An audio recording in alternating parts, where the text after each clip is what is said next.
Right, Maple, this is chapter 77 for Thursday. It's only a short chapter, so I won't rush it.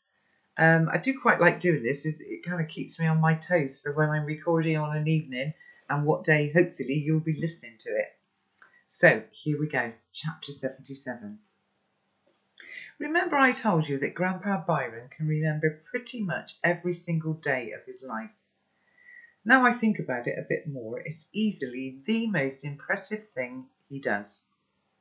Some of what he remembers are big things, like getting married, which everyone remembers, but some can be tiny, like having a particularly nice lunch or what he wore on that day.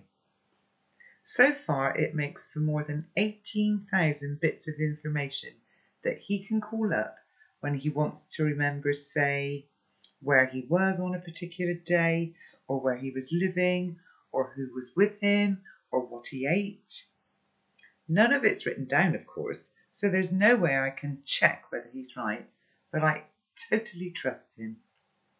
A date might be mentioned on the radio and he'll close his eyes and say, "Ah, yes, March 12th, 1977.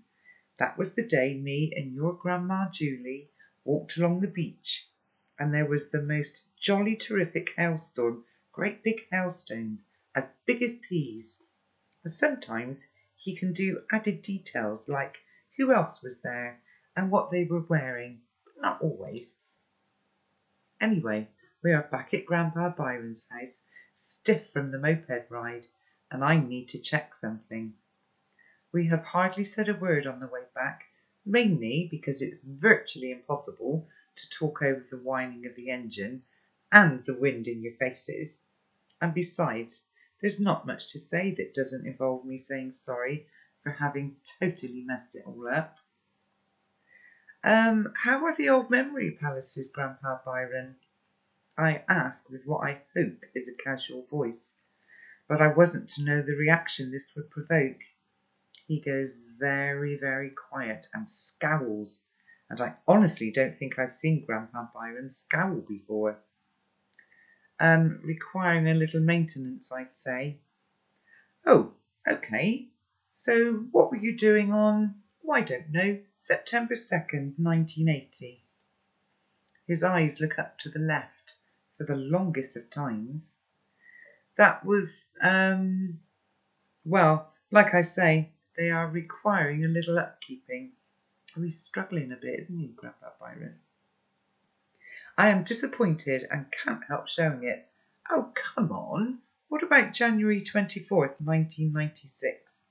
Grandpa Byron actually snaps at me. Don't. I am not a performing monkey. Oh dear. But I don't give up. You wrote the book, though. The Memory Palaces of the Sri. I know what I did. And so do you. Well, apparently. Everything about me, except that it seems to be some other me. And to emphasise what he's saying, he makes quote marks in the air with his fingers. His voice is quite loud now. I have never seen that book in years. I have never seen you for 30 years. And now you are expecting me to be someone else. Think about what you are asking. I am going to the shops now. You stay here. I'm not wanting you to walk the streets. It's not safe. And afterwards, we need to work out what to do with you.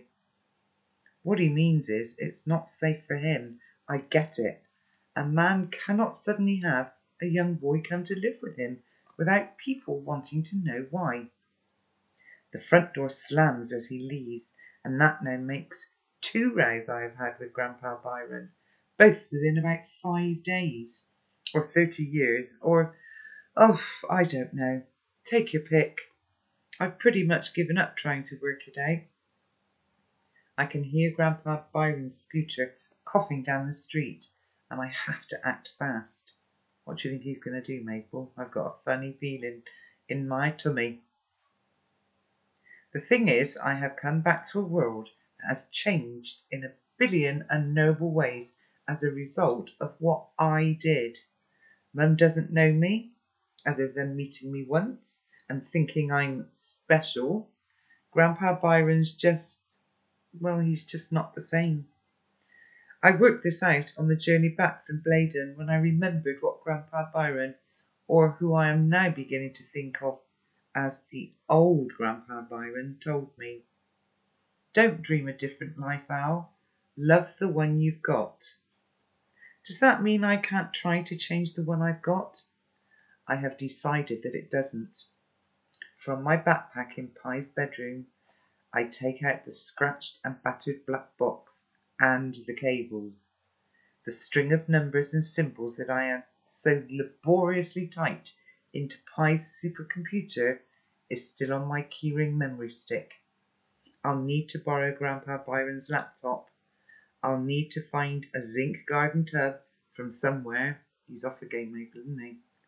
I'm going to use the time machine one last time.